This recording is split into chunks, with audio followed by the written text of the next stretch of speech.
Comienza la tercera temporada de la segunda derivada, el podcast de la Escuela de Ingeniería de la Pontificia Universidad Católica de Chile. Junto a grandes invitados e invitadas, Ángela Parra y Agustín Covarrubias conversarán sobre la investigación de frontera y la creación de tecnología que da solución a los desafíos que nos depara el futuro. Acompáñanos a escuchar los distintos capítulos que muestran las diferentes caras de la ingeniería puestas al servicio de Chile y el mundo.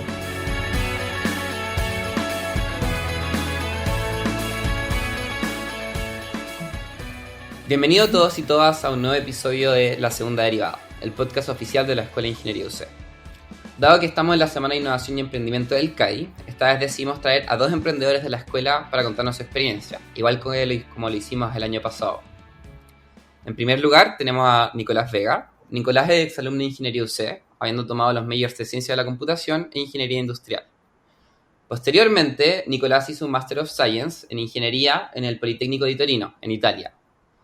Tras haber trabajado en una serie de compañías y startups, Nicolás empezó y cofundó Carbook, un emprendimiento que ofrece una plataforma para encargarse de todo lo que tenga que ver con autos, desde sacar la revisión técnica hasta conseguir un lavado. Bienvenido, Nicolás. Gracias, Agustín. En segundo lugar, tenemos a Carlos Hinojosa. Carlos también es emprendedor y egresado de Ingeniería Industrial UC, y actualmente es el cofundador y CEO de B-Cycle. B-Cycle es una startup que a través de la economía circular y el ecodiseño busca revalorizar los residuos producidos en la industria cervecera, generando materiales sustentables que sustituyen los plásticos de un solo uso. Bienvenido, Carlos. Muchas gracias, Agustín. Para empezar la conversación, me encantaría que nos contaran un poco de cómo llegaron a donde están. Como ambos tienen emprendimientos bastante particulares desde mi punto de vista. O sea, por un lado, Nico con esta startup bien interesante que tiene que ver con autos, cosa que jamás se me hubiera ocurrido. Y por otro lado, Carlos, que trabajar con la industria cervecera y especialmente sus residuos me parece una idea bastante particular. ¿Qué les llevó a empezar su emprendimiento? ¿O por qué se decidieron enfocar en este tipo de problemas? Hola, Agustín, muchas gracias por la invitación. Lo que nos ayudó a partir con este problema fue efectivamente un curso de la universidad. Nosotros partimos en un curso que se llama Investigación, Innovación y Emprendimiento, que pertenece a parte de los ramos que son obligatorios en la malla de la Escuela de Ingeniería UC, y particularmente en ese curso te hacían escoger un problema, o identificar un problema, mejor dicho, en torno a lo que es mitigar el cambio climático. O sea, que a través de la identificación de un problema nosotros pudiéramos crear una solución que pudiera mitigar el cambio climático. En ese contexto vimos el problema de los plásticos de un solo uso, que es un problema global, y lo acotamos específicamente a Chile y a Santiago, ¿no es cierto?, donde hay una gran producción, donde se veían venir distintas leyes que restringen los plásticos de un solo uso, y también un problema muy grande que tiene la industria cervecera y otras industrias, que es la existencia de la ley REP, o la ley de la responsabilidad extendida del productor, que promueve metas de recolección y valorización de residuos. Es decir, las empresas ahora que producían plástico o que producen otros tipos de residuos que están calificados por esa ley, se tenían que hacer cargo de alguna manera de los residuos que generan, lo que significaban costos para la empresa, ¿no es cierto?, de recolección, de tener que ir a buscarlos. Y nosotros dijimos, bueno, ¿por qué no creamos una solución ecoamigable, materiales ecoamigables que efectivamente puedan evitar que esa recolección tenga que ser pagada por la empresa? ¿Y por qué no generamos un producto compostable, ¿no es cierto?, mediante el cual no necesariamente tengamos que pagar el costo de ir a recogerlo siempre? Y así partió todo. Y así con ese contexto, con esa pregunta, partió todo lo que es la startup o el emprendimiento. ¿Y tú, Nico, cómo empezó Carbook? Sí, es una muy buena pregunta. De hecho, nosotros, bueno, al principio yo estaba trabajando en una startup que se llama Zeppelin, que es una empresa financiera. En su momento fui como un empleado 30, 40 por ahí. Y fue una startup que creció mucho en un año y medio. De hecho, pude ver como el crecimiento desde 0 a 100, desde, no sé, eran 30, 40 empleados a más de 500 en más de un año. Entonces, parte después de un tiempo que pasó, me sentí como que quería emprender de nuevo. Y de todas maneras, me sentía emprendiendo dentro de esa misma empresa porque fui como uno de los primeros empleados en estar ahí. Y bueno, por cosas de la vida, después llegué a conocer a mis socios, que es Diego, que es el CEO de Carbook, y José, que está encargado de la parte de operaciones. Yo estoy a cargo de la parte de tecnología en Carbook. Bueno, nos conocimos y empezamos a emprender con una idea logística. Diego trabajaba en una empresa logística en Chile que es la más grande, que se llama Blue Express. Él trabajaba ahí, trabajaba en el área comercial y veía muchas oportunidades dentro de la industria. Y todo comenzó aproximadamente en septiembre, octubre del año pasado, aproximadamente. Y ahí nos juntamos los tres, empezamos a pilotear, digamos, una idea logística que no voy a entrar mucho en detalle, pero se trataba de hubs urbanos, básicamente, que al día de hoy todos los paquetes vienen como de la periferia hasta la puerta de tu casa, pero en verdad eso no es tan eficiente como, por ejemplo, que se envíen desde la periferia hasta un punto central en la ciudad y después repartirlo a tu casa, como concentrar un poco esa carga. Hicimos una idea del estilo muy parecida, la probamos en la calle, la testeamos durante varios meses. También postulamos a distintos fondos de inversión, postulamos también a una aceleradora, postulamos a Startup Chile, a Corfo. No nos fue muy bien en Corfo y Startup Chile, de hecho, que eran como nuestras opciones un poquito más seguras. Y postulamos también a una aceleradora que se llama Platanus Venture, que es una aceleradora que está acá en Chile, nació en Chile y ahora está en México y en hartos países de Latinoamérica. Hay varias startups que vienen de afuera. Y postulamos con esta idea de hubs urbanos, logística. ¿Ya? Ya cuando estamos dentro del programa, nosotros nos dedicamos full time a esto del emprendimiento. Anteriormente solo estaba dedicado José, que era, digamos, el líder de la parte operacional. Nosotros renunciamos a nuestras pegas o trabajos que estábamos bien cómodos en cada una de las pegas y nos lanzamos, digamos, con esta idea logística al principio. Eso fue aproximadamente estábamos full time en marzo, antes quizás en febrero de este año. Y cuando empieza el programa de aceleración de Platanus Venture, estando nosotros los tres full time, nos dimos cuenta de que nuestra idea, y como le va a pasar a harto, o le pasa a harto a emprendedores, que de repente la idea que uno tiene no resuelve algún problema, ¿ya? O no, digamos, no tienes clientes. Y eso es como un red flag o una bandera roja donde uno, quizá esta idea no puede funcionar. A nosotros nos llegó ese momento aproximadamente en marzo, unos días antes de comenzar el programa de aceleración, y pasamos a una etapa de pivotear la idea, es decir, de generar más ideas, de ir a buscar, de ir a juntarse con personas y ver oportunidades en distintas industrias, ya no solo en logística. Y pasamos por un proceso de varias semanas donde investigamos hartas ideas, teníamos varias cosas que queríamos probar y, digamos, después de tomar la decisión, tomamos hartos factores en cuenta, nos fuimos por una idea que al día de hoy es Carbook, y esa idea básicamente surgió porque nosotros estábamos aquí en la terraza y yo ahora estoy en Platanus, en la oficina. Estábamos en las terrazas hablando con Ian Lee, que es otro cofundador, que es el cofundador de Examedi, que también pasó por esta aceleradora. Y por esas cosas, no sé cómo llegó el tema de que podríamos hacer un Examedi, pero para autos. Y bueno, y ahí surgió la idea, nos gustó, sentíamos que era como un problema que sí tenía la gente y que sí, digamos, ellos querían solucionar cualquier cosa relacionada con el auto, desde, no sé, un lavado, que es lo más simple que se le puede hacer al auto, hasta una revisión técnica que puede ser un cacho, un problema para una persona, sobre todo si una persona trabaja o tiene otras cosas que hacer. Y bueno, y cosas más complejas, como por ejemplo cuando te chocan el auto y hay que desabollarlo, arreglarlo, o hay que hacerle una mantención al auto. Entonces son problemas súper complejos, súper técnicos, que no necesariamente una persona normal los va a entender.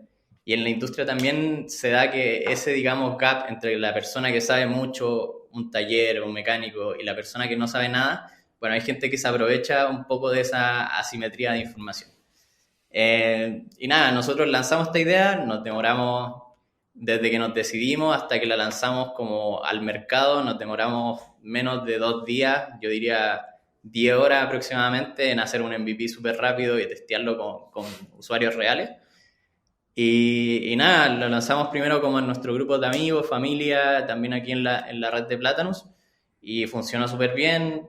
Al primer mes ya habíamos hecho más de 100 servicios, y bueno, ahora llevamos un poquito más de 3 meses y ya estamos alrededor de los 600 servicios. Entonces, un poquito así es como nuestra historia y llevamos poquito igual, en todo caso.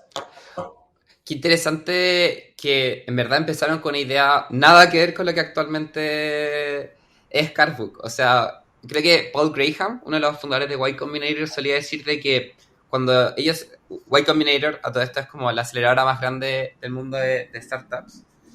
Y Paul Graham contaba de que al principio, cuando ellos empezaron Y Combinator, creían que lo importante era la idea, el proyecto que estaban presentando, el pitch que le estaban haciendo, y que con el tiempo se dieron cuenta que eso era totalmente falso, porque muchas veces recibían equipos que tenían una idea pero así súper mala, o que no tenían clientes, o que en verdad no tenían un mercado al que ofrecer, pero que de alguna forma u otra el equipo decidía pivotear, cambiar de idea, y aún así tenían éxito. Y que con el tiempo se fueron dando cuenta que para ellos, desde su punto de vista, el equipo era 30 veces más importante que sea cual sea la idea que se les ocurrió hacer. Entonces, como esto me parece un muy buen ejemplo de lo mismo, como que al final no importa tanto cuál es la idea, lo que importa es que hay un equipo lo suficientemente determinado por sacar un emprendimiento adelante. De todas maneras, estoy muy de acuerdo con lo que comentaste. Carlos, y como nos contaste un poco de cómo empezó esta idea, ¿cómo fueron de idea a ejecución? Porque supongo que, por lo menos desde mi punto de vista, yo imagino, estando estudiando, no debe ser fácil conseguir contacto a la industria cervecera, intentar hacerle este pitch, me imagino que hubo cierta dificultad al empezar, ¿o no? Sí, efectivamente hubo harta dificultad al empezar, por justamente como dices tú, obviamente hay más carga laboral y carga académica cuando uno estudia y emprende al mismo tiempo, pero como se da en el contexto de un ramo, ¿no es cierto?, donde el ramo te iba orientando desde el problema a crear una solución, identificar el segmento de clientes, a poder hacer entrevistas, contactarlos. Hubo ahí, obviamente, una entrevista que hicimos con la industria cervecera, donde a ellos ya les interesaba el producto. Entonces, dentro del mismo ramo dentro de ese mismo curso, tuvimos que materializar este producto, ¿no es cierto? Hacer nuestra primera maqueta, nuestro primer mock-up de lo que iba a ser, y con eso pasar a un producto final donde recibimos financiamiento de la escuela. Cuando recibimos financiamiento de la escuela al ganar este curso, pudimos efectivamente poder tener ya un producto de calidad que nos ayudó a que la industria cervecera nos contactara. Nosotros nos vieron en una nota de prensa que sacó la escuela. Fue efectivamente la cervecera Becker la primera que nos contactó y nos dijeron estamos como interesados en su producto, queremos que vengan, queremos ver el producto. Y para nosotros fue súper sorprendente porque fue pasar de un ramo a pasar a tener como una reunión laboral. Fue un cambio súper fuerte que se dio como hace unos 3-4 años. ¿Ustedes no esperaban seguir con el emprendimiento hasta ese momento? Teníamos ganas de seguir, pero no esperábamos que nos llamara la industria cervecera. Creíamos que nosotros, tal como se hace en el curso, seguir tocando puertas. En el curso uno tiene que hacer entrevistas, tocar puertas, ir buscando gente, y cuando terminó el curso y nos fue bien y salió una nota de prensa, no esperábamos que llegara una cervecera a contactarnos, y eso fue lo sorprendente porque la realidad en ese momento no sabíamos cómo reaccionar. Fue súper choqueante, y después de eso uno se va acostumbrando un poco más al mundo laboral, a afrontarlo, pero en primer lugar fue bastante sorprendente cuando por una nota de prensa pudieron llegar a nosotros. Así que un poco. Sí, qué impactante. O sea, yo no sabría qué pensar, como de repente, claro, hago todo este proyecto para el curso y decir, de repente me llaman, no sé, como de Baker y me dicen, oye, ¿sabes que estamos muy interesados en tu idea? Como, no sabría qué decir. Fue muy importante. Fue muy importante eso, y habla un poco de lo trascendental que son las comunicaciones en la vida en general, el poder difundir los proyectos que uno hace, el poder tener los espacios para conversar de esto, y que otras personas también lo puedan conocer y se puedan motivar a emprender. Oye, y pregunta, ¿ustedes siguen con el mismo equipo del curso? No, en el curso cuando empezamos, lo hablamos igual a mitad de semestre y cuando terminó el curso. habían personas que ya querían seguir y personas que directamente dijeron no queremos seguir, tenemos otro proyecto y otro objetivo. Y obviamente todo bien, o sea, hay muy buena relación con cada uno de ellos hasta el día de hoy, nos desean buena vibra. Y con cada persona que integró ese equipo hay una muy buena vibra. Ahora, el que sí sigue derechamente desde el curso es Janus, mi socio, que también es de la escuela, Janus Leonhardt.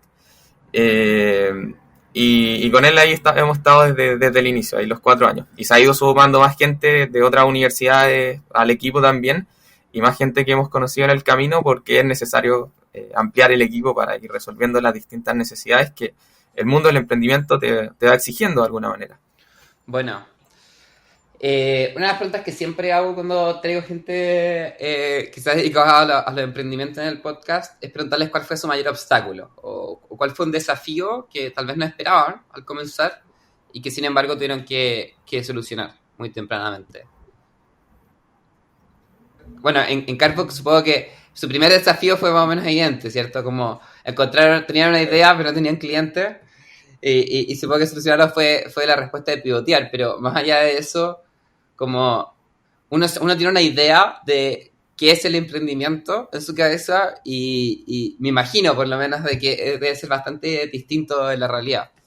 Sí, de todas maneras. De hecho, el primer desafío yo creo como el punto cero, más que tener la idea, estar bien motivado y tener la energía para echarle para adelante al emprendimiento, es que hay que lanzar un producto, o al menos esa es mi filosofía, en verdad, es 100% una opinión, que hay que lanzar el producto lo antes posible. Como yo te dije antes, nosotros lanzamos nuestro producto en menos de 10 horas, como en 10 horas ya estábamos vendiendo algo a personas.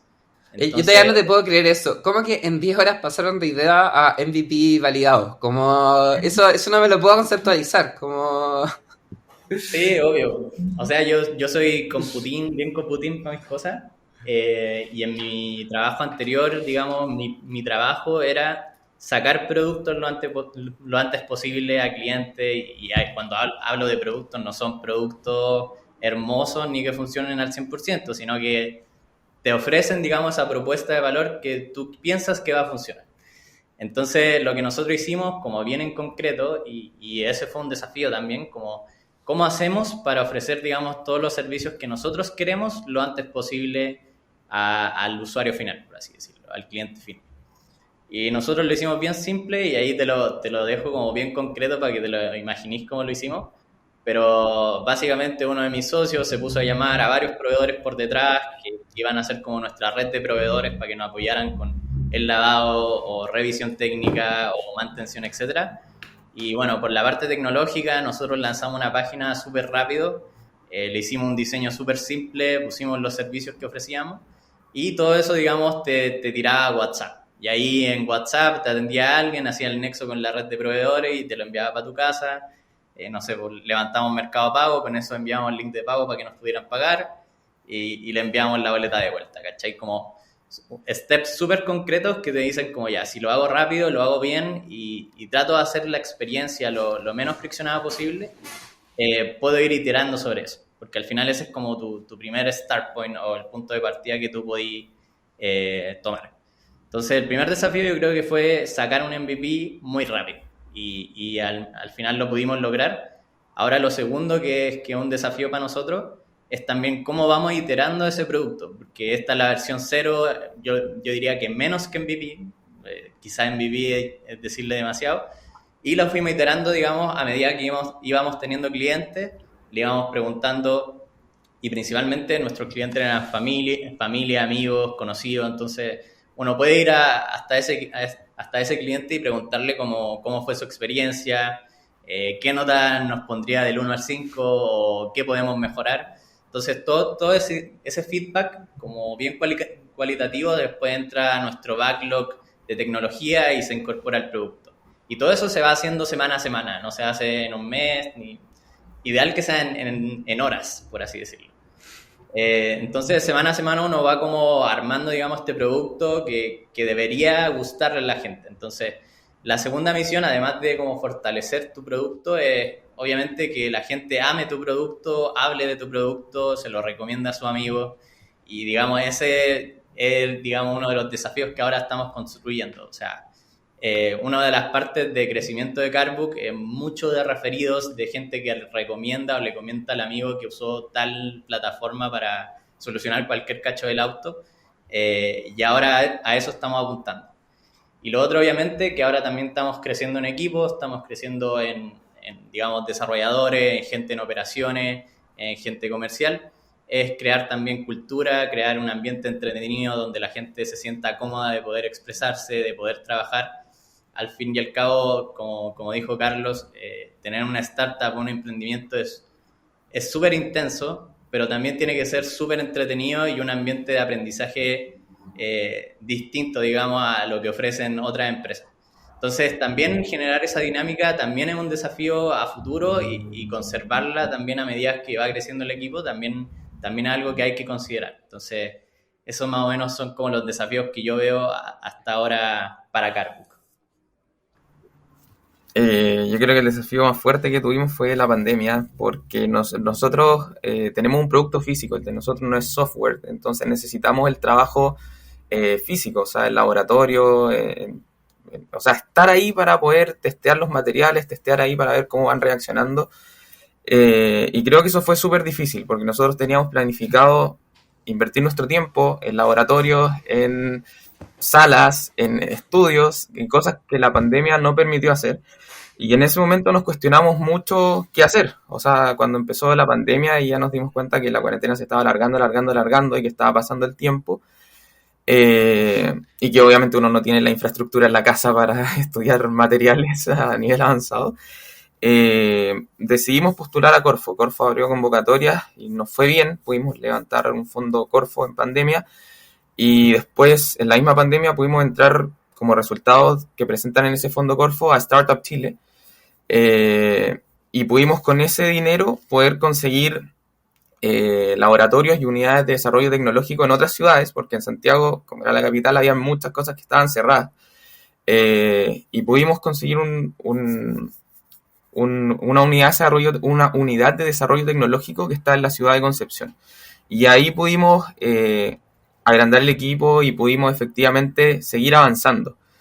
Pero la verdad fue muy difícil lo de la pandemia, porque en nuestro caso un poco es como el otro caso, el de Nicolás, por ejemplo, de ingeniería de software. Y el de nosotros era como un producto más físico, o sea, como palpable, por decirlo de alguna manera.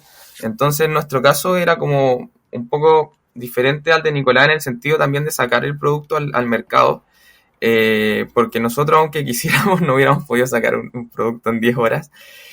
No porque no quisiéramos, sino que cuando nosotros llegamos con el producto a la industria fue súper choqueante, porque nosotros teníamos como nuestro primer prototipo, nuestro primer producto que, ¿no es cierto?, cumplía las necesidades básicas de un packaging, pero la industria nos dice, alto, no, pues esto tiene que estar certificado si tú quieres que sea biodegradable, y eso se va a demorar 6 meses y hay que pagar para eso. Tú tienes que certificar cuál es la temperatura en frío, cuál es la temperatura en calor, a qué temperatura se derrite, si esto se dilata, cuánto se dilata. Entonces había todo un proceso de innovación y desarrollo que en este caso particular de un empaquetado, de un producto físico, no era capaz de suplir con menos de un año de innovación y desarrollo. No porque no lo quisiéramos o porque fuéramos ineficientes, sino porque la industria también tiene sus propias exigencias para poner un producto en el mercado. Oye, qué sorprendente que yo jamás me hubiera imaginado que como para hacer packaging o ese tipo de cosas sea necesario como tal nivel de desarrollo, como certificaciones y un montón de otras cosas. Yo hubiera pensado como, mira, hicimos este plástico, este polímero, como listo, acá está. Como te envío 100 bolsas mañana. Ya, es que ahí está la y más encima, porque nosotros... Claro, y más encima todo esto en la mitad de la pandemia. Efectivamente fue en la mitad la diferencia, pero ahí está la diferencia, que el de nosotros, como lo que planteamos nosotros, no era como enviar un plástico al mercado, sino que era un biopolímero hecho de residuos de la misma cerveza. Entonces, ahí, como era un material nuevo, o sea, tú no vas como por el supermercado en estos momentos, o tú no vas por el supermercado, no sé, en otros países y ves como un packaging o algún material hecho de residuos en el supermercado. Por lo general lo que uno ve es plástico, cartón, lo tradicional.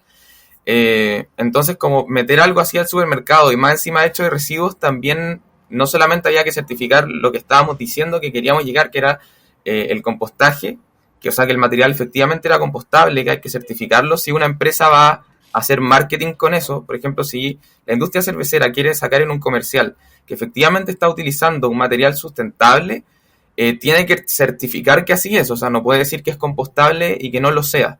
Eso es súper importante para la industria, pero había otro factor ahí, que como nosotros teníamos un material hecho de residuos orgánicos, teníamos que certificar inocuidad. Lo de nosotros no estaba hecho solamente de polímeros sintéticos, sino que eran biopolímeros naturales, era como todo lo contrario a lo que está en el mercado.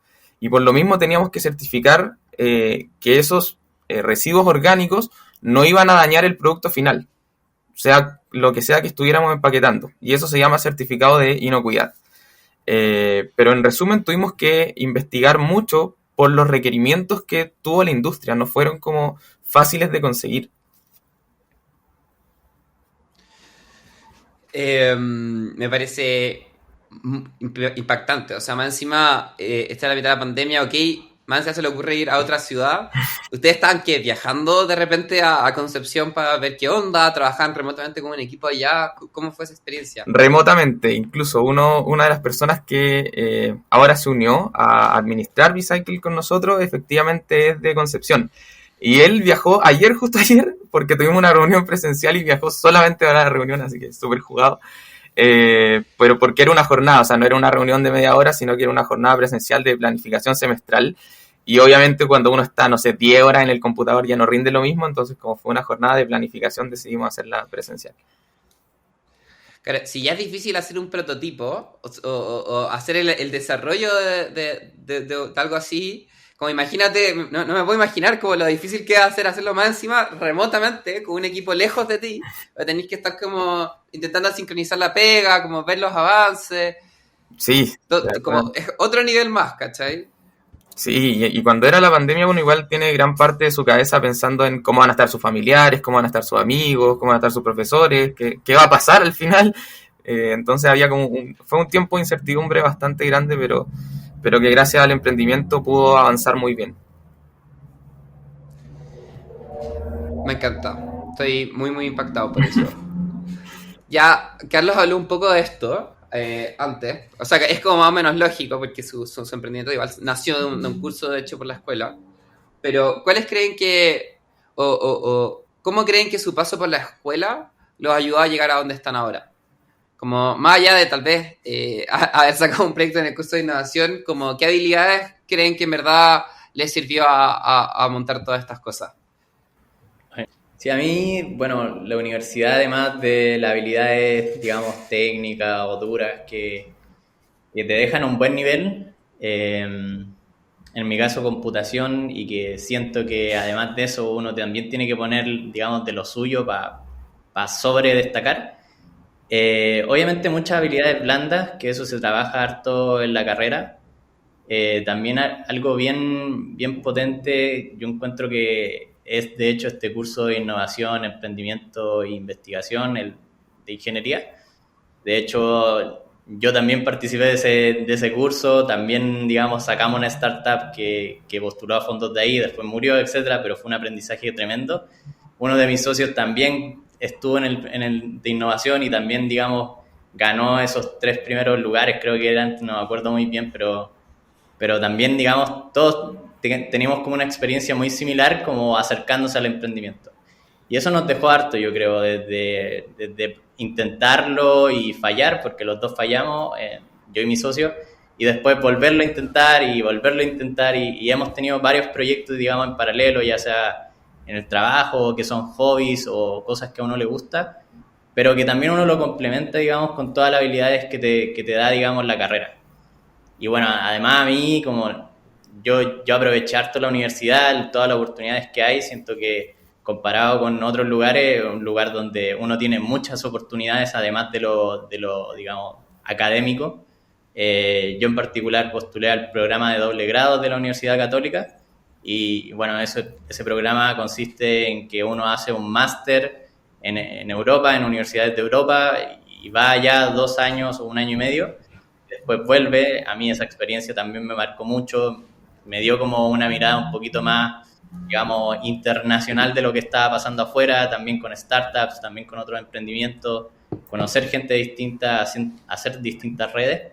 Yo creo que ese tipo de oportunidades que en la universidad se dan mucho, te dejan mucho a ti como persona y te dan muchas herramientas después para poder emprender o en realidad, más que emprender, como desarrollarte profesionalmente, independiente si es que estáis emprendiendo, estáis trabajando en una startup o trabajando en una empresa un poquito más grande. Creo que hay tres cosas que son trascendentales en la escuela y que hacen la diferencia a la hora de emprender. Yo creo que lo primero es que la malla sea interdisciplinaria, o sea, como que hay un major, un minor, que puedas conocer a personas que son de otras carreras, que piensan distinto a ti, que efectivamente tienen otros gustos. Yo creo que la base de esto está en la diversidad de opiniones, la diversidad en todo sentido creo que suma mucho. Lo segundo creo que es lo que la escuela denomina el currículum invisible, que es como una malla paralela que tiene la escuela como para las personas que les gusta emprender, donde están todas las oportunidades que tiene la escuela para las y los emprendedores, que está como el camp de ideas sociales, está el poder postular a JAMB, a BRAIN, que son distintos concursos que son del Centro de Innovación UC, y que la escuela te asesora a la hora de postular. Te dice, mira, podrías cambiar esto en la postulación o podrías presentar tu proyecto de otra forma, y eso suma demasiado. Yo creo que hace la diferencia a la hora de poder levantar fondos. Y también todo lo que financia la escuela y todas las oportunidades que da a los emprendedores. Hay una beca que se llama The Bridge, donde yo tuve la oportunidad de ir a Boston, que es de la escuela. O sea, el programa se llama The Bridge, donde está un área de emprendimiento y un área de investigación. Yo fui a la de emprendimiento, donde pude presentar mi emprendimiento en Massachusetts, en Estados Unidos, y de ahí traer una red de contactos, pero genial. O sea, yo creo que esa oportunidad que te da la escuela de conocer otros lugares, de conocer otras personas, de contactar con gente diferente que piensa distinto, es genial. Y lo último que creo que también tiene la escuela y que hace la diferencia es la red. La red de contactos que tiene la red de emprendedores, porque hay muchos y muchas referentes, por nombrar dos que se me vienen a la cabeza y que nos han ayudado mucho, son Constance Fleet, que es la directora asociada de innovación, que es una persona que lleva mucho tiempo en el área, entonces tiene como mucha experiencia, y si tú le pides un consejo te lo va a dar.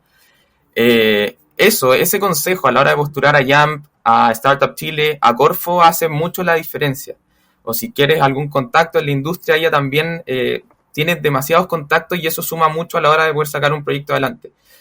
Y la otra persona que también es como un referente, que me parece un referente en la escuela, por nombrar algunos, o sea, obviamente hay más, pero es Mike Leatherby, que tiene toda una vida emprendiendo desde muy joven y que también se dedica a la docencia en innovación.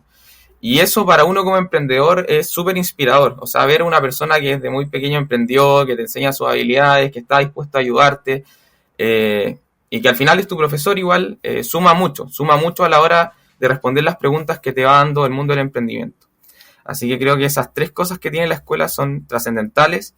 El que sea la malla diversa, con majors, minors, las oportunidades que tienen en el currículo invisible y el hecho de conectar con referentes del mundo del emprendimiento que pertenecen a la misma escuela. Creo que esas tres cosas sí o sí hacen la diferencia a la hora de emprender desde la escuela.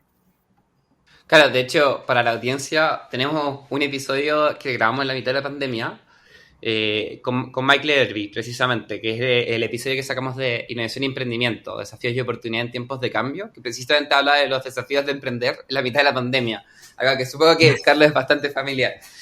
Sí. Ya para ir cerrando, quería saber, y esto es otra pregunta bien ya cliché que hago siempre, si estuviesen hablando con alguien que todavía está decidiendo si emprender o cómo emprender, pero no sabe por dónde empezar, ¿qué le dirían? Yo creo que a mí de las cosas que he aprendido de los emprendimientos que he tenido he vendido desde zapatillas hasta ahora que estamos con Carbo, cosas súper diversas. Al final, ¿qué consejo le daría? Como dedicarse o darle mucho foco a su startup si quiere que funcione. Ese sería como el primer paso, como nosotros personalmente tuvimos que renunciar a nuestras pegas y dedicarnos full time a esto. ¿Por qué? Porque así aumentan mucho las probabilidades de que tu startup sobreviva. Las startups no suelen sobrevivir mucho por probabilidades, entonces ideal que te podáis dedicar full time y darle full foco a eso. Lo segundo también que para nosotros es súper importante y que también lo hemos descubrido, y lo he descubierto yo en el camino, es tener un buen equipo. Tener un buen equipo, complementarse súper bien. emprender solo es súper, súper difícil. Así que es mejor emprender con personas que uno admira, que cree que son capaces, que son inteligentes y que se pueden complementar entre sí. También es un factor súper importante a la hora de emprender. Y lo tercero es lanzarse a emprender. Ese yo creo que es un consejo que en verdad toda la gente lo pregunta y la respuesta más corta es lanzarse solamente, como bien decidido y con foco. Así que yo creo que no hay mucha vuelta como dónde empezar. Obviamente hay muchos recursos muy buenos en internet. Como tú dijiste al principio, nombraste, digamos, al partner o fundador de Y Combinator. Obviamente yo recomiendo mucho, nosotros nos guiamos durante el pivoteo, pre-pivoteo y post-pivoteo de mucho de su material, así que también yo lo recomiendo mucho para alguien que quiere empezar a emprender y tener esta filosofía, digamos, de startup. Sí, los artículos de Paul Graham yo encuentro que son muy como... Porque, claro, es una persona que no solo ha emprendido en el pasado, sino que haya visto como cientos y cientos de startups personalmente. Entonces, de repente es bien impactante leer como las historias que él mismo ha tenido, ¿cachai? Dándoles consejos a todas estas startups, como viendo cuáles son los factores que determinan el éxito. Y como tú decías, claro, como una de sus primeras conclusiones fue los equipos son mucho más importantes que la idea que uno esté lanzando. Súper de acuerdo. Y Carlos, tú desde tu punto de vista, ¿qué le dirías a alguien que está empezando? Yo creo que lo primero es que se enfoque en que les guste el problema que están resolviendo.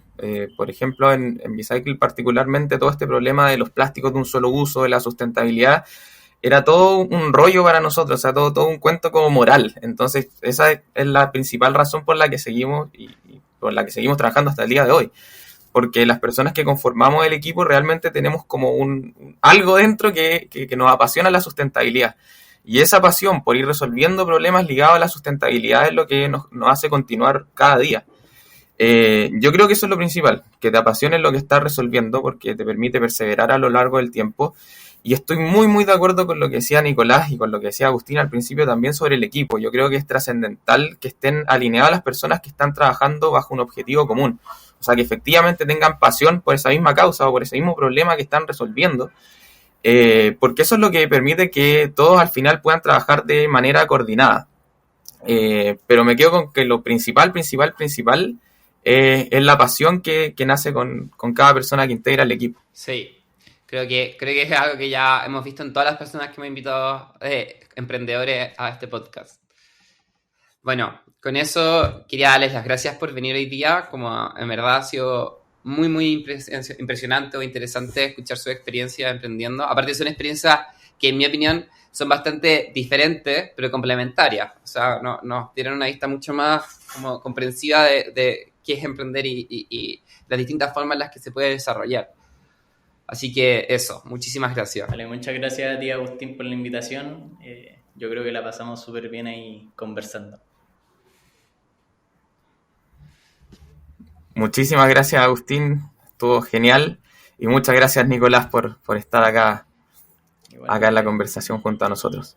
Y para la audiencia, se vienen un montón de episodios muy interesantes y como he mencionado, pronto se vienen también episodios narrativos, como explorando distintos temas de ciencia y tecnología, que es un poco distinto a cómo siempre hemos conducido nuestros podcasts, así que estén atentos a nuestras redes sociales y suscríbanse al feed de Spotify, Apple Podcasts o la app que estén usando. Hasta luego. Nos vemos en el próximo podcast, donde continuaremos abordando cómo desde la ingeniería podemos aportar al desarrollo de los países.